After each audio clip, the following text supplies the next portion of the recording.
안녕하세요. KBS 재난미디어센터 소속 20년차 취재기자 강민수입니다. 지금 러시아하고 우크라이나하고 전쟁 중이잖아요. 원래 우크라이나하고 러시아는 같은 나라였잖아요.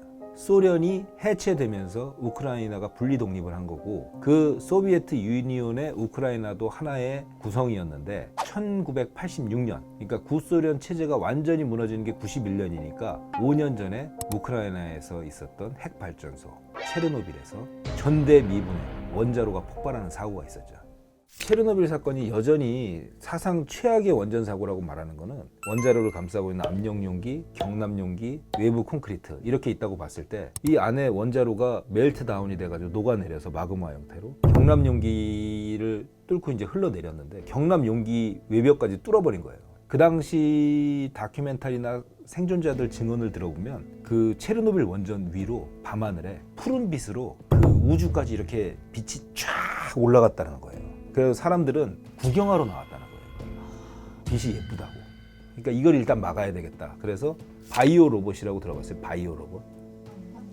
바이오 로봇이면 어떤 느낌이 들어요? 약간 뭐 치료하는 데 쓰일 것 같은? 인간을 방사능 치는데 써버린 거예요. 달에 미국보다 먼저 간 게 구소련이잖아요. 우주에서 쓸 용도로 만든 차 같은 거 있잖아요. 그런 걸까지 동원을 해가지고 사람을 안 써보려고 그 당시로서 소련에서 할 수 있는 모든 걸 다 한 거예요. 최고의 국력과 첨단 기술을 다 동원했는데 안 돼. 그래서 너 여기서 며칠만 일하면은 전역시켜주겠다. 그래서 그 사람들이 애국심에 호소해서 그거를 투입한다고, 젊은이들을. 한 사람이 맞을 수 있는 피폭량이 있잖아요. 그러니까 한 사람이 거기서 오래 일을 해버리면 그 사람은 죽거든요. 그러니까 짧게 여러 사람을 피폭시킨다. 그러면 위험성이 덜하지 않겠냐라는 걸로 해서 인해전술 비슷한 거예요. 방사능을 막을 수 있는 그런 어설픈 옷을 입고 터진 원자로에 꼭대기에 올라가가지고 삽으로 두 삽, 세 삽 푸고 교체하고, 그런 식으로 상당히 많은 인력이 동원돼가지고 그 위에 있는 방사능 물질들을 다 청소를 해요. 그리고 그 위에 석관을 씌웠어요. 근데 석관을 씌워도 제대로 안 되니까 구소련이 해체된 91년 이후에 우크라이나가 전 세계의 도움을 받아가지고 대형 아이언 돔을 설치했어요. 2중, 3중으로 해서 지금도 나오고 뿜어져 나오고 있는 방사능을 막기 위해서 그런 인간의 눈물겨운 노력이 이루어지고 있고, 그게 지금 러시아하고 우크라이나 전쟁 한복판이에요. 86년도에 사건이 난 체르노빌 현장을 취재하셨는데요. 그때 당시 현장에 가셨을 때 그 방사능을 좀 몸으로 느끼거나 그런 건 없었습니까? 원전에서 내외부를 모두 취재를 했는데 가슴에 방사능 피폭 측정 장비 같은 것들을 몸에 이제 부착을 하고 들어갔는데, 일단 내부에 있을 때 특별하게 방사능을 몸으로 느꼈다라거나 그런 것을 직접적으로 느끼지는 않았습니다. 다만 이제 나무 같은 것들이 그 껍질 같은 것들이 이제 붉게 변해 있다라든가 이런 모습들을 보면서 식물을 구성하고 있는 기본 인자에 기본적인 좀 변화가 나타나고 있구나, 이런 것들을 느낄 수는 있었습니다. 무슨 몸에 휴유증 같은 게 느껴지는 건 없었는지. 그 염색체 이상 소견이 피폭 수준은 아닙니다만 있었던 것으로 병원에서 설명을 들었던 적이 있었습니다. 물론 뭐 심각하거나 뭐 이런 정도가 아니었기 때문에. 그리고 이번에 그러니까요. 러시아 군대가 그 체르노빌 가가지고 또 붉은 숲 지역을 뒤집어 놨다고 그러는데, 체르노빌 같은 경우에는 우크라이나의 아픔을 상징하는데 마음이 아프네요. 그 우크라이나 수도 그 키이우에 그 체르노빌 박물관이라고 있습니다.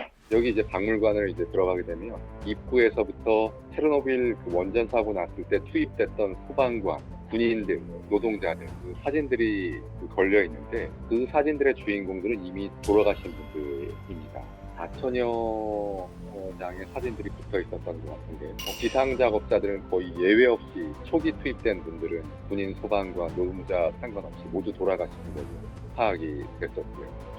생존자들도 저희가 만나봤는데 이분들도 사고가 난 지 한 26, 7년 정도가 지난 그 시점에도 한 20알 정도의 많은 약을 매일 복용을 해야 되는 그런 상황이었고, 피폭 후유증을 상당히 많이 호소하는 그런 상황이었던 걸 기억이 납니다. 이게 알려지게 된 것도 굉장히 드라마틱해요. 소련 내부에서 이 원전 폭발이 있어가지고 어마어마한 사상자를 내고 어마어마한 난리가 났는데 정작 전 세계 외부에서는 아무도 몰랐어요. 그러다가 이게 알려지게 된 계기가 유럽 스웨덴에서 저 동유럽 쪽에서 날라오는 대기에서 방사성 원소들이 자꾸 검출이 되는 거예요. 그래서 그거를 이제 연구하고 추적하다가 소련에다가 이제 물어본 거예요. 니네 무슨 사고 있지 않았냐. 그래서 이게 세계에 알려지게 된 거예요. 스스로 밝힌 게 아니고. 그 당시 체르노빌 주변의 프리피아트나 그런 인근 마을에서 피폭된 분들, 주민들, 그 주민들한테도 그 당시 소련 지휘부들이 사건 은폐를 위해서 의사결정을 굉장히 늦게 해요. 그래서 피폭을 너무 많이 당했고, 그래서 그분들이 나중에 다른 지역으로 이주를 했음에도 불구하고 암이나 막 기형아 출산, 방사능 관련 그런 질환들을 앓는 사람들이 많았는데, 우크라이나의 북부에 체르노빌 원전이 있고요. 지금 우크라이나 수도인 키우도 우크라이나 북부에 있지 않습니까? 그리고 그 우크라이나 공화국과 마주한 벨라루스의 고멜이란 도시가 위치를 하고 있습니다. 그러니까 체르노빌과 고멜은 국경 도시라고 할 수 있을 만큼 서로 인접한 지역인데요. 그 당시 바람길을 따라서 체르노빌에서 5만 명의 피폭자가 그 주위에서 나왔고, 벨라루스 고멜 50만 명, 10배가 넘는 피폭자가 나왔습니다. 그러니까 방사능이라는 것은 바람길을 따라서 움직이고 있다는 것을 방증하는 그런 결과라고 할 수 있겠고요. 체르노빌 원전 사고 이후에 한 3, 4년간에 걸쳐서 약 110만 명의 소아 갑상선 암 환자가 발생했다고 합니다. 네, 이 체르노빌 원전 사고 같은 최악의 등급 7등급 원전 사고가 25년 뒤에 또다시 재발을 합니다. 일본에서. 다음번엔 그 얘기로 찾아뵙겠습니다.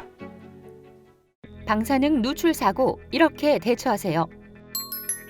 집안에 있다면 즉시 문과 창문을 닫고 틈새를 테이프로 막아 방사성 물질의 유입을 막아주세요. 에어컨과 환풍기의 작동도 멈춰야 합니다. 음식물은 밀봉해 보관하고 바깥에 널어놓은 세탁물은 안으로 가져와 주세요. 방사능에 노출된 부위는 깨끗하게 씻고 갈아입은 옷과 신발은 비닐봉지에 넣어 밀봉하세요. 귀가가 어려울 경우 가까운 콘크리트 건물이나 지하시설로 대피하세요. 피부가 외부에 노출되지 않도록 긴 옷과 마스크, 선글라스, 모자 등을 착용하세요. 방사능은 색과 냄새가 없어 확인이 어려우니 자의적 행동을 삼가고 재난방송을 지속적으로 청취해주세요.